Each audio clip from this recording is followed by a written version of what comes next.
another scam alert from Wadibia. Manebo si ewemiwe abri for example, why must it be a particular village, a particular city, a particular town in Anambra? Kaga na bafa. Why must it be Okija?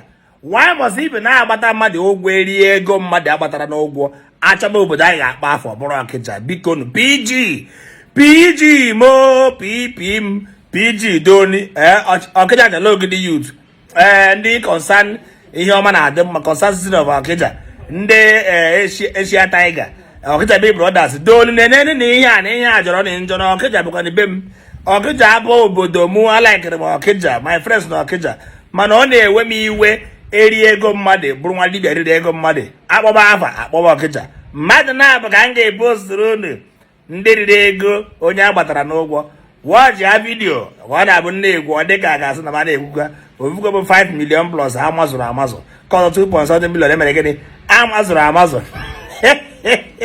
dabiri ya and okwu go with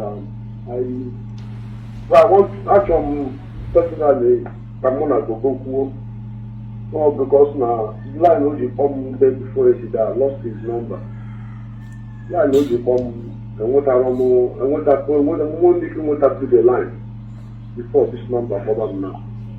Okay, let me inform you on this now. This thing happened in 2021 till date. You don't need to tell me. And they also send the go people to your shrine. Okay, go send the go people to your shrine according to him before they came to us. We said to them that they should bring evidence. They even went as far as bringing evidence again from Onye Korea the money to your account. We have the details. Yeah. We have everything right away. Your percentage out of 5,700,000. At least you had agreement of 5% with him as even No. How much was your percentage with him? The percentage is 10%. 10%.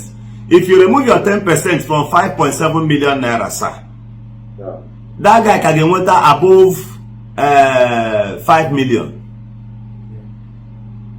Go and check it. Since 2021. And you are from Okija. But Obro Maekube this thing, the mother will say, Okija, every complaint we get is from Okija. Almost all the complaint, 60% of the complaint are all from Okija, Oga. Thank you. And what actually happened, but by the time I supposed to but I lost my phone. Number on the above, and I will come back and because of those people when I'm not I'm not into the line now. And then I get my life. I want to send the other my account to Google. Let's see my expect me from December. No, sir. There is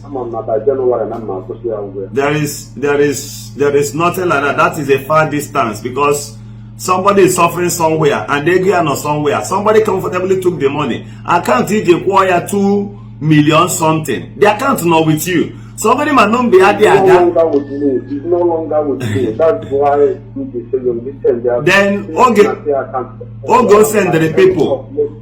Go send the people to you. Go send the people to you. You were not there. The next thing is see and relocate here. Now you just told me they not in a DBA line again. But in your WhatsApp page, I mean your WhatsApp DP here, Okabu that you are still a DBA. We are not tackling you on your job. It's a DBA. That particular WhatsApp,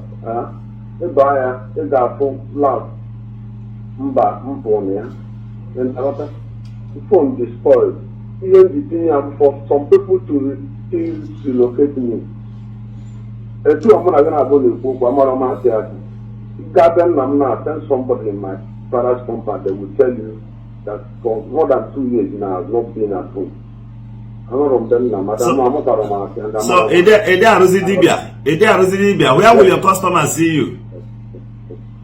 What the truth there, so I just decided to face another thing for my life and my children's life. But all these things for more stress and the problem. And I got people who are not going to I told them that I can stop. Okay, Olga. Because personally, because of Gogo, I think the last 3 months, they are set up things. Because now I'm 19 years and I was out. So get you my contact. I am on my contact with the phone. That's why I did that. But for past two months now, that phone is over and just drop wire. So basically, not that much can be a problem. So what we will do, we open all your contacts and make you here. Please save my number. Sir, please, ending next month. By ending next month from January ending. Okay, this money now, the money will be 2 million something can proceed a balance. Obogodi me with your 10%, right? Yes. So by the ending of this month, or yakineku next month ending. Not this month ending. Next month ending. Next month ending. Okay, always remember that these things are all recorded and the general public will listen to you. No problem. By next month ending. What I want to know. Overall, not the word now known but important. The truth to go and strike for me. For getting such patients. So more to believe we are directly lawyer. Young would follow Mundi. That I just exactly tell you now.